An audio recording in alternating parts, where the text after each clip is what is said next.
हरे कृष्णा। हरिदास प्रभु ने अभी कहा कि इस मंदिर में दो ही शिक्षा गुरु हैं। मैं थोड़ा माफ़ी चाहता हूँ। एक कृष्ण तत्ववेत्ता से ही गुरु है। जो कृष्ण तत्व जानता है वो गुरु है। तो अगर दूसरा व्यक्ति कृष्ण तत्व को जानता है, ये पहचानने के लिए भी कृष्ण तत्व जानना होगा। और हरिदास प्रभु पहचानते हैं कि मुझे और वनमाली प्रभु को कृष्ण तत्व मालूम है, तो उनको भी कृष्ण तत्व मालूम है। तो तीसरे हुए। दो से तीसरे हुए। और जो भी दिया गया जो शिक्षा है उस शिक्षा को समझते हैं और समझ के उन शिक्षाओं को और लोगों को प्रदान करते हैं, वो भी शिक्षा गुरु है। इसलिए शिक्षा गुरु का जो परिभाषा है, ये कृष्ण तत्ववेत्ता से ही गुरु है। मेरा ये विचार है, अगर मंदिर का 15 साल में ज्वाइन होकर 17 साल हुआ है, होने के बाद इस मंदिर में खाली 1, 2, 3 शिक्षा गुरु है, तो मेरा इस मंदिर में 17 साल में मैं फेल्यूर हूँ। 17 साल में कम से कम कितना होना चाहिए? 1700 तो होना चाहिए था। 1700 शिक्षा गुरु होंगे तो उस मंदिर का सक्सेस है। हमारा प्रचार का सक्सेस है, हम कितने गुरुओं को तैयार करते हैं, वो हमारा मंदिर का सक्सेस है। अभी श्रील गोपाल कृष्ण गोस्वामी महाराज, उनकी सफलता क्या है? उनकी सफलता है उन्होंने ऐसे सशक्त शिष्यों को बनाया है, ये उनकी सफलता है। श्रील प्रभुपाद जी की सफलता क्या है? कि उन्होंने अपने ऐसे सशक्त शिष्य बनाए जो गुरु की पदवी को संभाल सकते हैं। जैसे अभी हरिदास प्रभु ने कहा कि श्रील प्रभुपाद जी ने ऐसे ऐसे रत्नों को बनाए। श्रील गोपाल कृष्ण गोस्वामी महाराज गुरु हैं। श्रील प्रभुपाद जी का ख्याति जो है वो किसके ऊपर आधारित है, किसके वजह से वो महान हैं? श्रील प्रभुपाद जी, क्योंकि उन्होंने अपने जैसे अनेकों गुरुओं को बनाया है। वैसे ही श्रील गोपाल कृष्ण गोस्वामी महाराज का ही महिमा क्या है? अपने जैसे उन्होंने अनेकों शिष्यों को बनाया जो गुरु की पदवी को संभाल सकते हैं। तो वैसे अगर देखा जाए, हर एक प्रचारक का, हर एक भक्त का, हर एक शिष्य का सफलता अगर कुछ है कि वो ये है कि अनेकों गुरुओं को तैयार करता है। क्योंकि श्री चैतन्य महाप्रभु आंदोलन में क्या है? श्री चैतन्य महाप्रभु आंदोलन ऐसा है, चैतन्य महाप्रभु शिक्षाओं के अनुसार, जब पूर्व ब्राह्मण से चैतन्य महाप्रभु से मिलने के लिए गए तो उन्होंने कहा कि जारदा को तारे को हो कृष्ण उपदेश, अमान आज्ञा गुरु होए तारे है देश। गुरुजन आज्ञा देते हैं कि आप मेरा शिष्य बनो, ये अन्य संप्रदाय में है। लेकिन गौड़ी वैष्णव धारा में गुरु का आज्ञा ये है कि शिष्य मत बनो, तुम गुरु बनो। क्योंकि अगर गुरु बनोगे ज़बरदस्ती आपको नियम पालन करना ही पड़ेगा। अगर शिष्य बनोगे, गलतियां करोगे, माफ़ किया जाएगा। लेकिन गुरु बनने के बाद थोड़ा गलती होगा तो बहुत ज़्यादा इफेक्ट आएगा। इसलिए ऐसा हमारा संस्था का नियम है, या चैतन्य महाप्रभु आंदोलन का ये है, अपनी अपनी योग्यता के अनुसार, अपनी अपनी प्रभाव के अनुसार, ज्ञान और अनुभव के अनुसार उनको जारदा को तारे को हो कृष्ण उपदेश। जो व्यक्ति मिलता है उनको अपने हिसाब से कृष्ण का उपदेश दीजिए। अगर कोई महान प्रवक्ता नहीं है, चलेगा, कोई फ़र्क नहीं पड़ता है। आप 4-5 लोगों को बैठ के बातचीत तो करो। अगर आपको 4-5 लोगों से बैठ के बातचीत भी नहीं हो पाता है, उनको मंदिर बुला के प्रसाद खिला के देखिए, भगवान श्री कृष्ण राधा गिरिधारी जय, उतना तो कह सकते हो। हमारा पूरा संस्था का आधार है श्रवण कीर्तन। कृष्ण के बारे में जो जानते हो बोलना है और खुद सुनना है। इसी के द्वारा हमारी जो संस्था है, अनेकों गुरुओं को तैयार करने की संस्था है। श्रील गोपाल कृष्ण गोस्वामी महाराज की कृपा से और अन्य भक्तों की कृपा से हमारे मंदिर में से बहुत सारे प्रचारक प्रकट हुए। मैं कहीं भी जाता हूँ, खास करके मैं आप सबको मालूम है थोड़ा भ्रमण ज़्यादा करता हूँ मैं, इसकी वजह से महाराज थोड़े मेरे से नाराज़ है और परेशान भी हैं, लेकिन मैं क्या कर सकता, मैं कर्मवश घूमना ही पड़ता है। आज मुझे जू में जाके इधर ही रहना था, लेकिन जू ना जाना पड़ा। तो ऐसा है कि मेरे पैरों में पया है तो घूमता ही रहता है। What I can do about it. और बांध के भी रखूँ तो नहीं हो पाएगा, क्योंकि कर्म ऐसा है। मैं कर्मस है लाइक दैट। ज्वाइन करने से पहले ही भ्रमण करता था जहाज़ में, इधर ही भ्रमण कर रहा हूँ। तो जहाँ कहीं भी जाता हूँ, खाली मीरा रोड का नाम सुनने मात्र से, भले ही छोटा सा मंदिर है, इसमें कौन सा ये है, सब लोग बहुत आदर से देखते हैं। इसका कारण क्या है?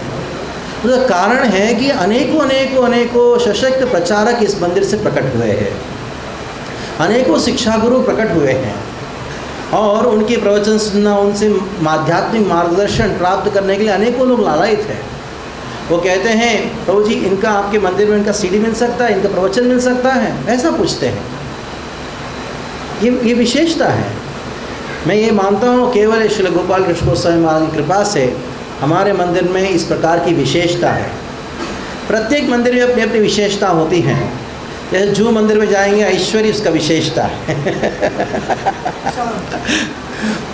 उधर हमारे मंदिर में एक भक्त थे, वो ब्रह्मचारी जू मंदिर में गए, वो ऐसे ही लाखों रुपए महीने के इकट्ठा करते हैं। इधर जो उनको 10,000 रुपये इकट्ठा करना बहुत मुश्किल था। अभी एक हमारे मंदिर में भक्त थे, वो खारघर गए, महीने का 30-40 हज़ार इकट्ठा करते थे, लेकिन खारघर गए तो महीने का 7-8 लाख रुपये इकट्ठा करते हैं। तो हर मंदिर का अपना अपना विशेषता होता है। लेकिन मैं ये बात को स्पष्ट रूप में सबके सामने प्रस्तुत करना चाहता हूँ। इस मंदिर की विशेषता है शिक्षा। इस मंदिर का विशेषता है शिक्षा देने वाले लोगों का उत्पत्ति। इसका शुरुआत आजकल नहीं हुआ है, शुरुआत से ही हुआ है। मुझे मालूम है 2001 की बात है, 2001 या 2 की बात है। जू मंदिर से भक्ति शास्त्री को पढ़ाने के लिए टीचर लोग को ढूंढ रहे थे, सूरदास प्रभु। उस समय उनको ना जू में मिले ना कहीं और मिले। मीरा रोड से 2 ब्रह्मचारियों को बुलाए, मुझे और वरमाली प्रभु को। अरे आज तक ऐसा रिकॉर्ड है, जू मंदिर में भक्ति शास्त्री शुरू हो के अनेकों बार शुरू हुआ है, लेकिन पूरा ख़त्म होने का बात वो तभी हुआ है जब हम 2 जाया करते थे। It is truth, its truth. बहुत बार चालू हुआ, लेकिन पूरा कोर्स ख़त्म नहीं हुआ। तो इससे पता लगता है कि हमारा मंदिर का मूल भाव है शिक्षा। तो मैं इससे सारे भक्तों से निवेदन करूंगा कि आप इस मंदिर से जुड़े हो, कहीं ना कहीं आपके अंदर वो शिक्षा प्रदान करने की गुण है, तभी आप इस मंदिर से जुड़े हो। इसलिए उस गुण को आप प्रकाशित कीजिए। जैसे प्रभु जी प्रवचन दे रहे थे, हाँ क्या लगा, हाँ सदा प्रेम प्रभु, तो इतना अच्छा बोल रहे थे। मैंने कहा हर्षगोविंद प्रभु को देखिए, उनका 7 के 7 दिन प्रोग्राम होना चाहिए। तो it is under utilization of man power. लेकिन जितना हम लोगों को कृष्ण के बारे में बोलने का मौका देंगे और उसके लिए व्यवस्था प्रदान करेंगे, उतना हमारी मंदिर की प्रगति है। जैसे सुंदर मंदिर बन रहा है, ऐसा देखें तो बहुत अद्भुत है। कोई भी मंदिर में आप इस्कॉन के मंदिर में जाएंगे, इस प्रकार की सुंदरता, इस प्रकार की आपको दिखाई नहीं पड़ेगा। ऑपुलेंस बोल नहीं सकते, लेकिन उसको एक सुंदरता, एक एस्थेटिक सेंस है कि लोगों को आकर्षित करने के लिए है। लोगों को आकर्षित करके क्या करेंगे उनके साथ? उनको हम शिक्षा देंगे। तो हरिदास प्रभु ने शिक्षा गुरु करके कुछ संबोधित किया मुझे। इससे थोड़ा आज व्यास पूजा क्या है उसका शिक्षा देना, शिक्षा देने के विषय में सोच रहा हूँ। पूना भी गया था तो उन्होंने 1 घंटा मौका दिया था कि व्यास पूजा का है तो क्या है, व्यास पूजा का अर्थ क्या है, उसके बारे में बताने के लिए। वैसे तो उनको संक्षिप्त में वर्णन करूँगा, क्योंकि 1 घंटा तो इधर नहीं लूँगा। संक्षिप्त में, मुझे मालूम है आपको डर लग रहा है क्योंकि मैं भी वही काम करता था कुछ समय पहले 1 घंटा नहीं बताऊँ, संक्षिप्त में खाली 3 पॉइंट्स था, उसको विस्तार से बताया था। मैं एक संक्षिप्त में कहना चाहता हूँ। सबसे पहला, व्यास पूजा का अर्थ क्या है? व्यास पूजा का अर्थ ये नहीं कि जिस दिन शिष्य गुरु का पूजा करते हैं, नहीं। जिस दिन हमारे गुरु उनके गुरु का पूजा करते हैं उस दिन व्यास पूजा कहा जाता है। आप बोलोगे क्या हमारे गुरु उनके गुरु को खाली एक ही दिन पूजा करते हैं? नहीं, वो रोज़ पूजा करते हैं। लेकिन आज के दिन उस पूजा का विशेषता क्या है, उनकी पूजा का विशेषता क्या है? आज के दिन हमारे गुरु उनके गुरु को पूजा हमारे साथ करते हैं। यानी दूसरे शब्दों में आज के दिन हिज होलीनेस श्रील गोपाल कृष्ण गोस्वामी महाराज हम यानी उनके शिष्यों के साथ श्रील प्रभुपाद जी का पूजा कर रहे हैं। यानी दूसरे शब्दों में हिज होलीनेस श्रील गोपाल कृष्ण गोस्वामी खड़े प्रभुपाद जी के सामने और पूजा करते हुए कहते ये सब मैं लेके आया हूँ आपके चरणों में।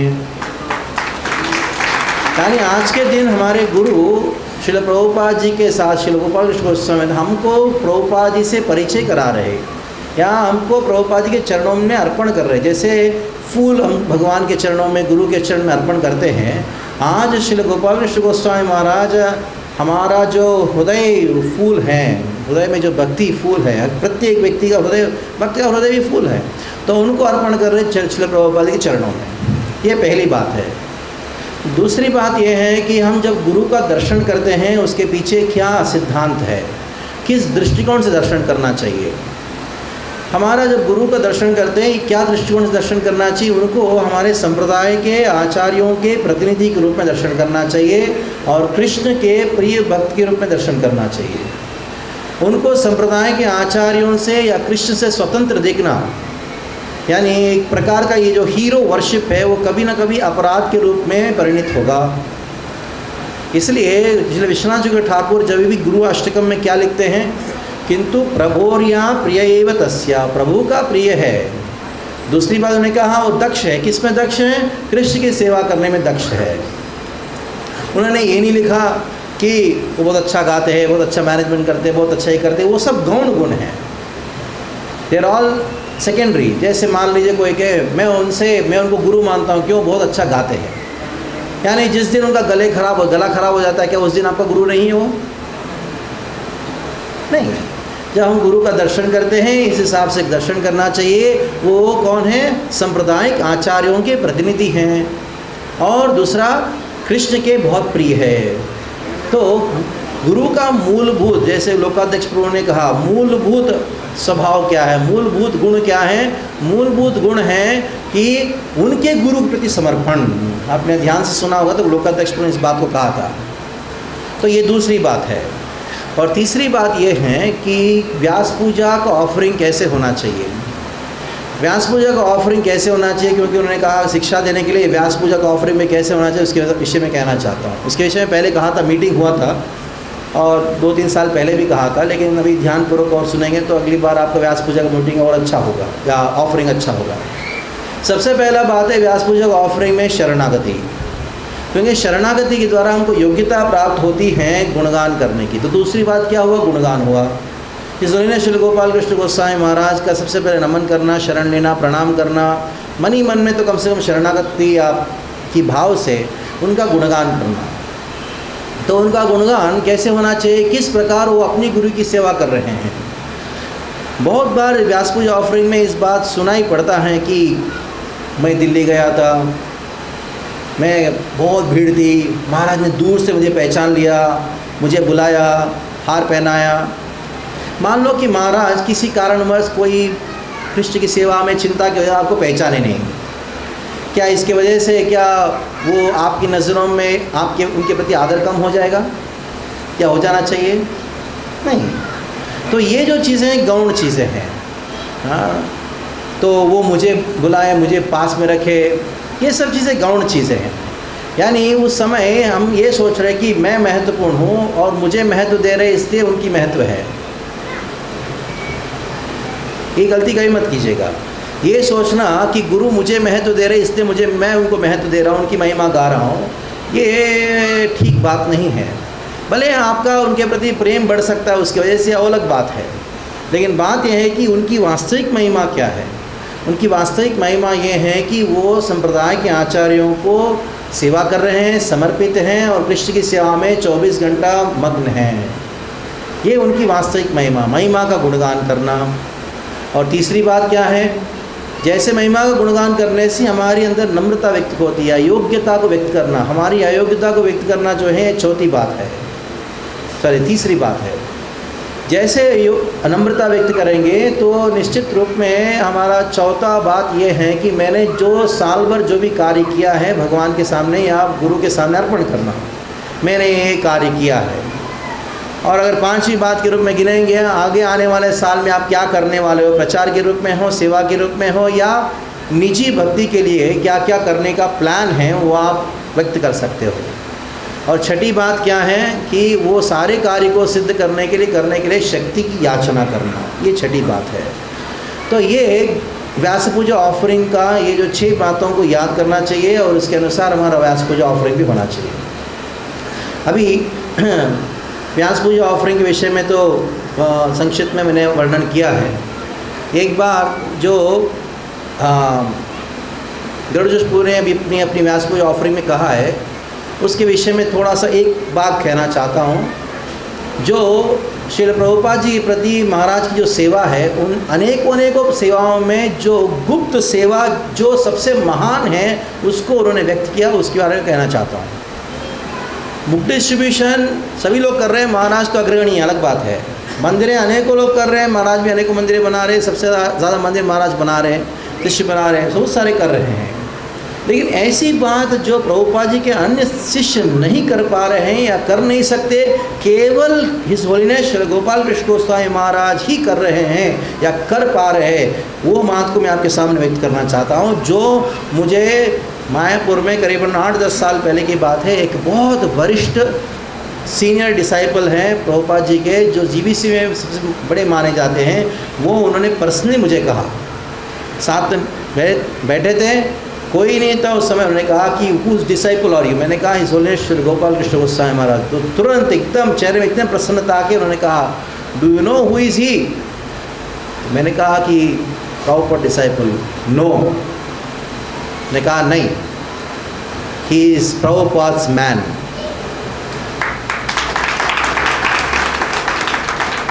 ठीक है, there are so many disciples of Prabhupad but he is the only one person.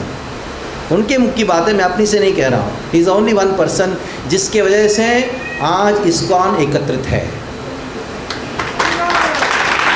मैंने कहा कि इफ इज नॉट देयर, अगर वो नहीं है तो अभी आपको इस्कॉन कम से कम 10 भाग में दिखाई पड़ता, at least 10 divisions would have happened in ISKCON. अब हम देख सकते हैं कि अगर कोई कहे हमारे लिए हमारे गुरु महाराज हैं, लेकिन मैं एक खुद बात कहता हूँ, प्रभुपाद जी का संस्था एक और, उनके शिष्य एक और अगर है तो महाराज जी बोलेंगे, आप सब शिष्य को बोलेंगे आप जाओ, मुझे प्रभुपाद जी की संस्था का कदर है। Prabhupada is more important, ISKCON is more important than anything in this world for him, including his disciples. यानी जो महाराज की इस जो धारणा है इसको अपना स्वीकार करता है, ISKCON की एकत्रित का, एकता का भावना को, प्रभुपाद जी के लिए समर्पण की भावना को अपने हृदय में रखता है, वही हिज होलीनेस श्री गोपाल कृष्ण महाराज के शिष्य हो सकते हैं। It's a fact. तो बाद में उन्होंने अनेकों बातों को कहा, लेकिन मूलभूत बात यह है, the integrity of ISKCON is because of him only. क्यों? क्योंकि उसके लिए एक अनेकों गुण चाहिए, लेकिन एक महत्वपूर्ण गुण है, क्या है वो है समदर्शी, सबको समान दृष्टिकोण से देखना, चाहे कोई किसी का भी शिष्य क्यों ना हो, चाहे वो राधानाथ महाराज का शिष्य क्यों ना हो, राधा गोविंद महाराज का शिष्य क्यों ना, लोकनाथ महाराज का शिष्य क्यों ना, चाहे कोई भी क्यों ना हो, अगर खाली मंदिर में आने वाला व्यक्ति भी क्यों ना, पहली बार वो किसी से दीक्षा भी नहीं लिया है, कुछ भी नहीं मालूम, सबको आत्मा के दृष्टिकोण से देखते हैं। ये जो है मुक्त जीव का सबसे पहला लक्षण है। जो ज्ञानी पुरुष है, जिसको ज्ञान प्राप्त कर चुके हैं, जो गुरु का कृपा प्राप्त कर चुके हैं, उसका लक्षण क्या है? सबको समान दृष्टिकोण से देखते हैं। ये नहीं देखते उसने ये किया, उसने ये किया, वो ऐसा है, ये ऐसा है, ये सब कचरा कभी मन में आता ही नहीं। ये देखते कम से कम आया तो सही मंदिर में, प्रसाद तो ले रहा है ना। कितने सारे जीव है जो प्रसाद नहीं लेते हैं, ऐसे होटल में खा रहे हैं, लेकिन कम से कम प्रसाद तो लेने आ रहा है। तो ये आत्मा के स्तर में सबको देखना, ये जो है एक मुक्त जीव का लक्षण है, शुद्ध भक्त का लक्षण है। तो मैं भगवद्गीता में भगवान इस बात को कहते हैं, आप सबको मालूम है श्लोक, तद विद्धि प्रणिपातेन परिप्रश्नेन सेवे उपदेक्षन्ते ते ज्ञानं ज्ञानेन सत्त्वदर्शिनः। प्रभुपाद तत्वदर्शी हैं, उन्होंने ज्ञान प्रदान किया, लेकिन ज्ञान प्रदान किया हिज होलिनेस गोपाल गोस्वामी महाराज को। वो ज्ञान प्राप्त हुआ, उसका सबूत क्या है? एवं ज्ञात्वा पुनर्मोहम एवं यास्यसि पांडवा येन भूतान अशेषाणि द्रक्ष्यस्यात्मन्यथो मयि। हमको ज्ञान प्राप्त हुआ, उसका सबूत क्या है, उसका लक्षण क्या है, उसका सिम्टम क्या है कि हम सबको समान दृष्टिकोण से देखते हैं। समान दृष्टिकोण से देखने का अर्थ क्या है? सबको कृष्ण के संबंध में देखना, to see everybody in connection with Krishna. बाकी जो इतने छोटे मोटे इधर जो दुर्गुण हैं, गलतियां हैं, वो सब तो भौतिक कलमश की वजह से है, लेकिन भौतिक कलमश जो है वो यथार्थ नहीं जीव का यथार्थ है कृष्ण से संबंध। केवल उस चीज़ को देखना वो ज्ञानी व्यक्ति का लक्षण है, जो हिज होलिनेस श्री गोपाल कृष्ण गोस्वामी महाराज में प्रकट हैं। इससे पता लगता है श्री प्रभुपाद जी कृपा प्राप्त है। इसी के वजह से आज हम इस्कॉन पूरा दुनिया में कहीं भी जाएंगे वो एक है, इट इज़ वन। इस्कॉन का एकत्व केवल इनकी वजह से है। इसलिए आज हम उनको प्रणाम करेंगे, उनसे प्रार्थना करेंगे ताकि उनकी जो सेवा है वो थोड़ी बहुत उनकी सेवा में हम भी भाग लें, तो हमारा भी पवित्रता हो जाएगी।